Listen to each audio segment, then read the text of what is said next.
And now it's time for the BAQA. Hey, the Mm. BAQA. Hey, the Mm. BAQA. Brown Hey, y'all. Ambition, question and answer. Y'all have questions. We have answers that cannot be taken as legal advice. Lowercase a answers. We have ideas and thoughts, and you Yes. cannot sue us for any of them. Yes, because We you got to ask your decided. the peoples that you give money to, the financial Mhm. advisor in them, your attorney, your Yeah. doctor, your lawyer, whomever. But certainly take what we say with a grain of salt. We're just two smart girls, two smart brown girls on the internet, just giving our thoughts. So, but it's not a Given our substitute for thoughts. legal advice. Yeah, absolutely not. Although this first one, I feel like you could be a certified credit expert. I mean, this is like you could probably give this kind of advice in your sleep. But this comes from listener Regina, who had a question about credit scores. Regina says, "Good evening. I'm an avid listener of your show. I am learning how my credit scores for Experian, TransUnion, and Equifax are significantly higher than my FICO score. How do I better my FICO score since it's used to measure so many important things? Please advise when you can. Thank you so much, Regina." Well, first you have to just understand that there's 5 components to your credit score. Actually, I had to pull this up because my granny old mine can never remember the percentages except for the first 2. So 35% is amount. No, 35%. Sorry, is payment history. So that's the biggest. Meaning, do you pay them people, Regina, on time, Regina?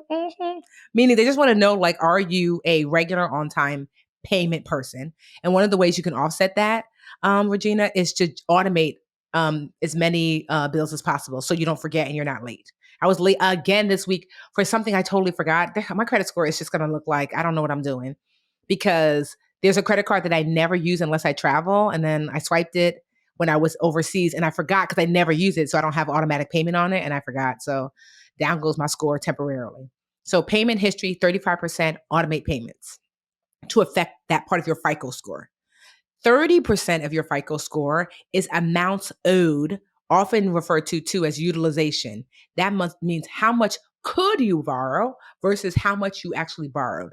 They basically want to look at your limits versus your balances. So if you have $100 limit credit card, ideally you want to keep the balance under $30, under 30%.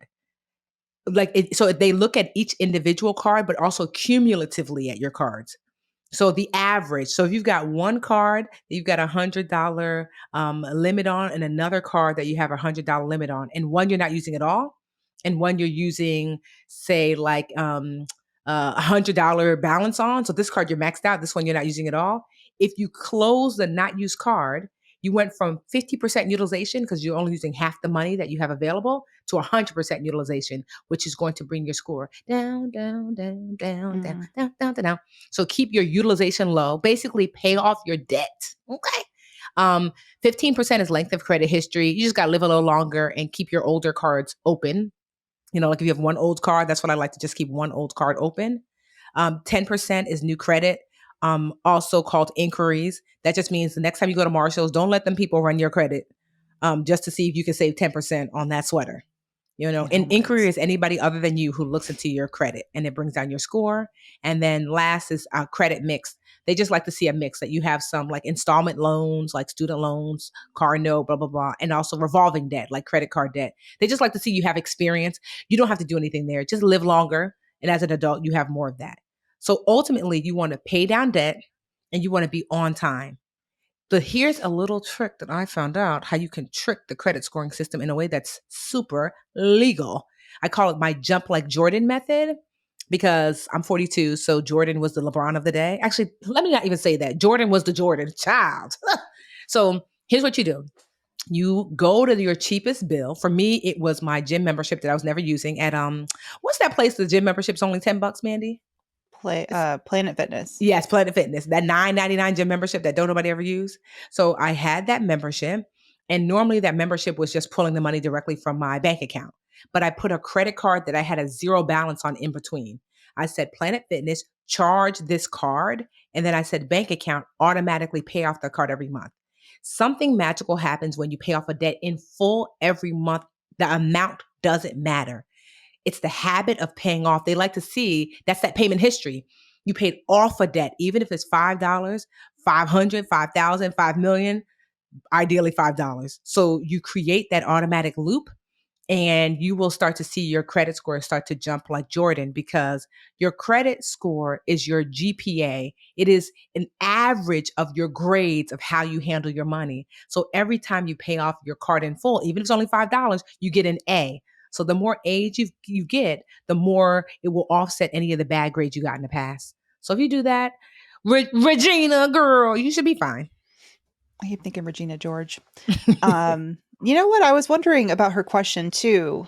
With FICO, there's like a billion different FICO scores. So I'm Yes. wondering which FICO score she may be referring to here, because I mean, the FICO company or whatever, like they sell their scores to lenders as a way Yes. of like figuring out if borrowers, are trustworthy or which interest rate to give them and all of that. There's auto FICO scores. Yes. I mean, obviously we all know FICO is like the main score used for mortgage lending, but there's an auto version of your score. I was just looking it up. There's versions of your score for Just like FICO 8, FICO 9, bank FICO cards. 10. Yes. Yeah, like right now, auto score bank cards, score 10T, score 10, score 9, score 8. Mm-hmm. Score 8, I guess, is the yeah, this article says there's 16 distinct versions of the FICO score used by Mm. creditors. Mm-hmm. And this is Experian itself. And if you're using, those like credit score estimate apps, Yeah. like you mentioned one called Score Sense in your question. Also, there's like Credit Karma, Yeah. Credit Sesame. Mm-hmm. There's probably more that I don't remember. Mm-hmm. And those are estimates, and if there's significant differences between each, like I don't know, how can I define significant, like 25 points or more, Mm-hmm. maybe 25, even 30 like points. 50 Mm-hmm. points or more, Mm-hmm. then maybe there's something amiss with one of your like credit reports, and it's Yeah. good to keep tabs on all three of your credit reports that you get from the three different bureaus. That could explain why maybe one of your scores is a little bit different. Like, for example, if Credit Sesame is pulling your score from a certain credit bureau and Mm-hmm. Credit Karma is pulling it from another one, and they're very different, then I would check the one that's different and see if something on your report that they're pulling it from there's an error or something hasn't fallen off quite yet. But yeah, just keep that in mind. And, at the end of the day, if they're like close enough to one another, I wouldn't stress out. I Yeah. feel like too much about it, like obsess over them, every single one matching. So I think Because that's they're never probably impossible it's to do. never all gonna match. And the truth is, I have been like, Mm-mm. a 50-point difference between my experience versus my Equifax versus because the reason why there are numbered FICO scores like 8, 9, 10, 12 is that some of those scores have a heavier leaning on different types of debt and activity than other scores don't. So like the auto loan people might want to know, well, I want to see how much debt they have in installment loans, because auto payments tend to be installment loans. So I want this type of FICO score. And the credit card people are like, well, we want to see like a FICO score that leans heavily on revolving debt, because we're revolving debt, because credit cards are revolving debt. So ultimately, your job is not to know all the nuance. It's just to have a decent score in general, and you should be fine across the board. I don't worry about my score. Like, honestly, I'm probably going to drop like 30 stinking points for forgetting to make that payment. But what do I care? Can't you just call them and get them to like not? How delinquent is it? Because I feel No, it like they wasn't. I'm won't gonna move. probably call Bank of America and just say, "Oh, girl, I forgot." And I never forget because I don't use the card. But you're right. I could probably call them and say, "You didn't report it, did you?" Because they didn't say. I just logged on randomly. No, I got an email. Bank of America was like, "Girl, make a payment." I'm like, "A payment?" And if my Yeah. first instinct was, "Someone stole my card," I was like, "Oh, that's right. That was me and Jordan." So, when I went to make a payment, it was like, "Girl, you're late," and I was like, "Damn." So you're right. I probably will call Bank Yeah. of America and be like, "Don't tell on me." But the truth is, I don't worry about my credit score, like for real, unless I'm like, I think to myself in the future, I need to borrow something, because that's the purpose of it. Your credit score is so you can qualify to borrow something at a good rate. I don't like the car I have is paid off. I don't have a mortgage. And so I'm not going to be renting an apartment anytime soon. But certainly you want to keep a decent credit score just in case. But I wouldn't stress so much over it, and just continue to collect good quote unquote grades to offset that credit GPA, your score. So the more A's you can get. When my score fell significantly in my 20s, I actually did that with 2 cards where I paid it off every month in full. And that really helped to expedite bringing my score up. So good luck to you, Regina. Good luck, Regina. Thank you for your question. And we're actually going to take a quick break. When we come back, we have another question that is just to your point, Tiffany, talking about that delicate timeline when you want to do something that you know is a little credit naughty, that Mm. could impact your chances of getting a good rate on a future purchase, Not naughty a credit. future. Yeah. We'll take a quick break and be right back with more y'all's questions. Hey, VA fam. We are so happy to be partnered with NetSuite. With NetSuite, you get all the tools you need to be the kind of CFO who is critical to the strategy, growth, and profitability of your business. And in growing companies, there really are two kinds of CFOs. You've got your CFO who's struggling to keep up with spreadsheets everywhere, using manual processes, errors, and lack of visibility into the numbers. It can take weeks for them to close the books. And then there's the CFO who's on top of their game. They have automated reports, inventory, e commerce, and HR flow all into one financial model seamlessly, with insights coming with the click of a button. This CFO is our friend, and they use NetSuite by Oracle. With visibility and control of your financials, inventory, HR planning, and budgeting, NetSuite is everything you need to grow all in one place. That's why NetSuite is the number one cloud financial system used by over 28,000 growing businesses. Head to netsuite.com/brownambition for a special one-of-a-kind financing offer. netsuite.com/brownambition. netsuite.com/brownambition. Hey, BA fam. Now we are going to have a word from our sponsor, BetterHelp. Are you working too much? Yes. Not taking enough time for yourself, feeling burned out. Life can be overwhelming, don't you know? I know. And many people are burnt out without even knowing it. Symptoms can include lack of motivation, irritability, fatigue, and more. We associate burnout with work, but that's not the only cause. Any of our roles in life can lead to us feeling burnt out. BetterHelp Online Therapy wants to remind you to prioritize yourself. Talking with someone can help you figure out what's causing stress in your life. BetterHelp is customized online therapy that offers video, phone, and even live chat sessions with your therapist, so you don't have to see anyone on camera if you really don't want to. It's much more affordable than in-person therapy, and you can be matched with a therapist in under 48 hours. Our listeners get 10% off their first month at betterhelp.com/brownambition. That's betterhelp.com/brownambition. That's betterhelp.com/brownambition. Hit us up at brownambitionpodcast.com if you'd like to submit a question. You can ask us anything there. You can also slide into our DMs on IG. We are at Brown Ambition Podcast on Instagram, or you can email us brownambitionpodcast@gmail.com. All right. This one comes from Yuriana. Yuriana says, I just recently got approved for an FHA loan. The problem is that for the market I got the loan in, the loan, which is $420,000, is not enough for my big family. As an immigrant, I'm the only one that qualifies at this point to make this dream come true for my parents. I make mid-income at 160K, but I'm not approved for a higher loan than what FICO's offering because my credit score is pretty low. It's 650. I also got in a car accident back in November, so I need to get a new car and was waiting on purchasing a home until after the home. However, now I'm thinking I should buy the car and wait for the credit score to qualify me for a bigger loan. However, would it be better to get the car and use the down payment for that or hold on? Interest rates are going up and gas prices are ridiculous. Thank you so much.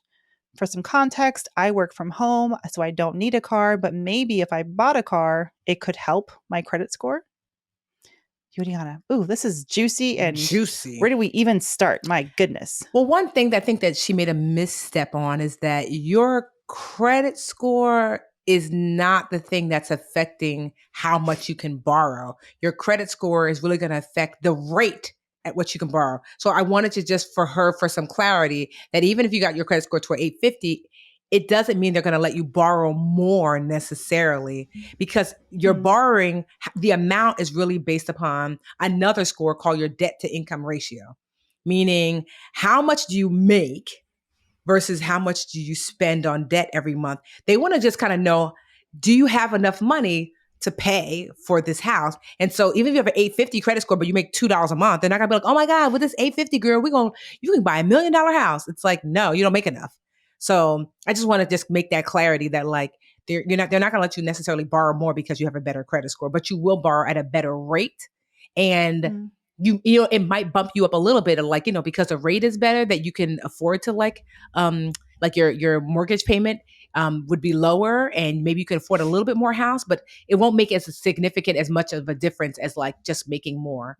But I will say this, what you can think about since you have a big family, this is what my husband and I at the time we're thinking about is to get a multifamily house because what they will let you do is because for example, same thing with Jarrell. We were looking for a home and I could not because I had a foreclosure that was still active on my credit score. So they're like, girl, kick Tiffany off this mortgage application. So Hmm. what he was able to afford wasn't as much as we wanted to in order to purchase a home. But they're like, if you get a multifamily house, they will take the rent that you'll get into consideration for more income. I think it was about 60%. So let's just say, let's just for easy numbers, that my husband was making $100,000 a year, and they were like, your rent was going to pay you for the house $50,000. They would take 60% of that and add it to his income to say, when you live in this house, this rent is going to help increase his income. And so we can include that to allow you to afford more house. So consider a multifamily house and that rent might be able to boost up what you can afford as far as the house was concerned. So that's just something to think about. Yeah, especially if she's like purchasing, it sounds like a house for her big family, Yeah. like multi-generational. First of all, I feel like my heart goes out to her because that's a lot of burden Yeah. for your shoulders. And I feel like 160K sounds like so much, but we know in this economy, like she mentions Yes. gas prices and Child. interest rates going up on mortgages, it's really freaking hard. I question though, I'm like going back to her question, 420K. So I was just quickly doing some Googles to see. So that's like the minimum. Well, FHA loans, again, like they're like first time home buyers, Yeah. people with lower income and lower credit scores can qualify. And, you know, they're a great entryway into home ownership. But because they are federally backed, they have some limitations. And depending on where you live, the limit for how much you can borrow can be capped.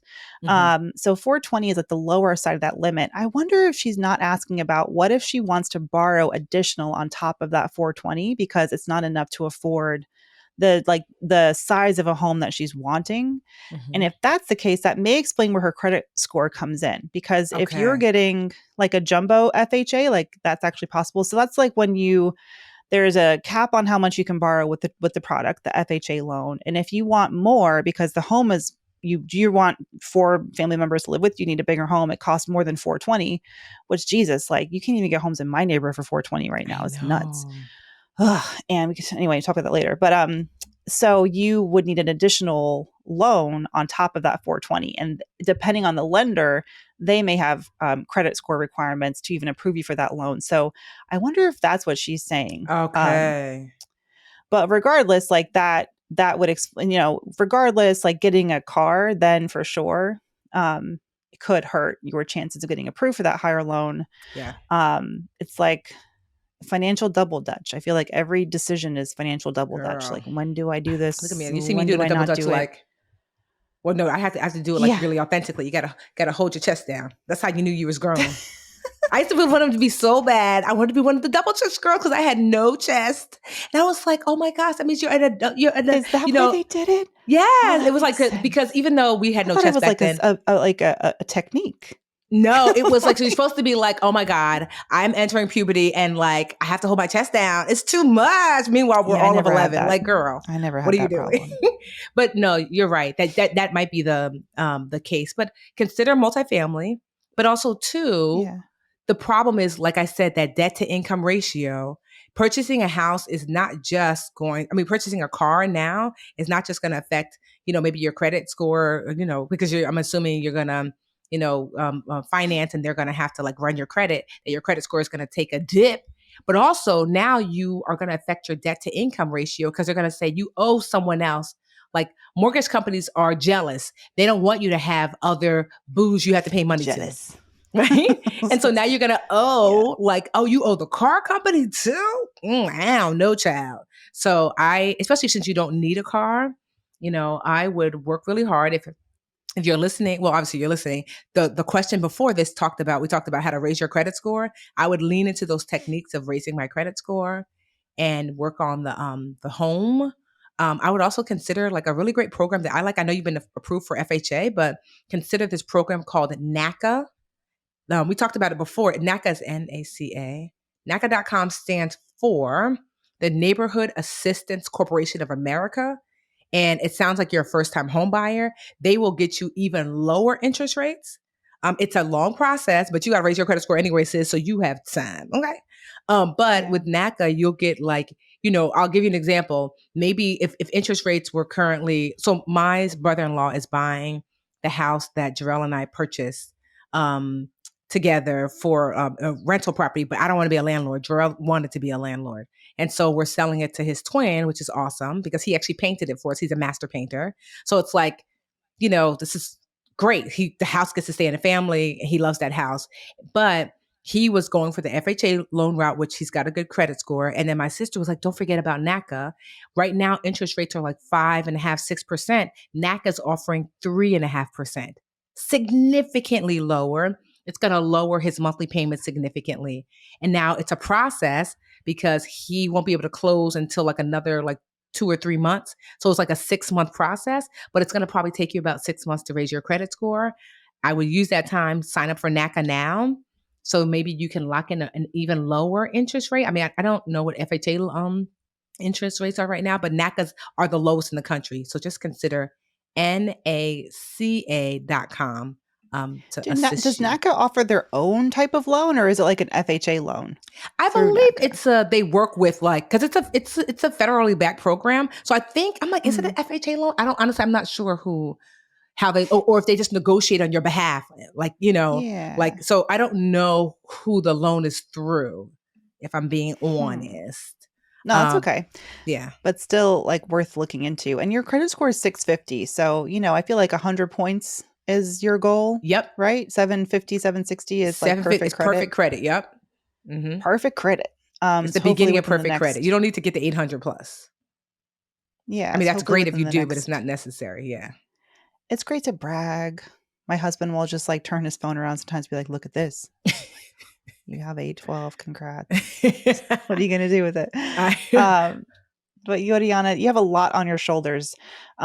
Take your time, okay? Yes. At the end of the day, you're doing this great thing for your family, but it's your finances on the line. And it sounds like you are taking on a lot. And in this market, it is not easy. And I feel like you're definitely not alone. My heart goes out to you. I wish someone who making 160 would not have this kind of issues buying a damn house in this country, but here we are.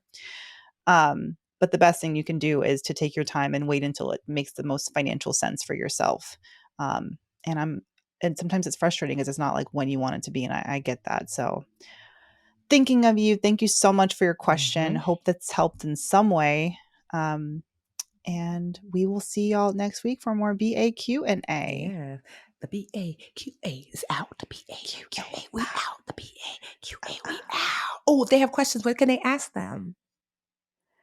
brandambitionpodcast.com or where else? Instagram, Brand Ambition Podcast. On IG, brandambitionpodcast@gmail.com. Mm-hmm.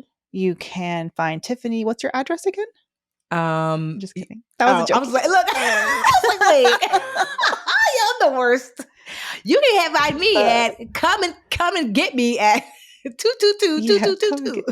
Like, you give any more hints about where you live? I'm know. Protect yourself. I know. You know what neighborhood? She's wearing a black hoodie. What else? I was walking the other day and like this car of like women pulled up. They were like, sisters. They were like, Budgetista, wait, you live right here, girl? I said, no. And I kept walking. I walked around the block. Visiting a friend. I mean, they seem safe, but you're right. I do be giving too many hints. But meanwhile, though, I had some like local moms over for cocktails on Friday, and a couple of them, I could see that I became a lot cooler to them when they found out that I knew you. No, they're like, yeah, because I tell people what I do, and then they are like, wait a second, you do that thing with Tiffany? I know Tiffany. Tiffany Alish. I'm like, it's Alicia, but yeah. So that was fun. It was fun for me. Thank you for good. Yeah. Thanks for you for I could know you. So I can whatever, girl. and to make the older mothers trust me. All All right. Well, right. have a Until good next rest of week, your y'all. week. You too. Until next week, y'all be well.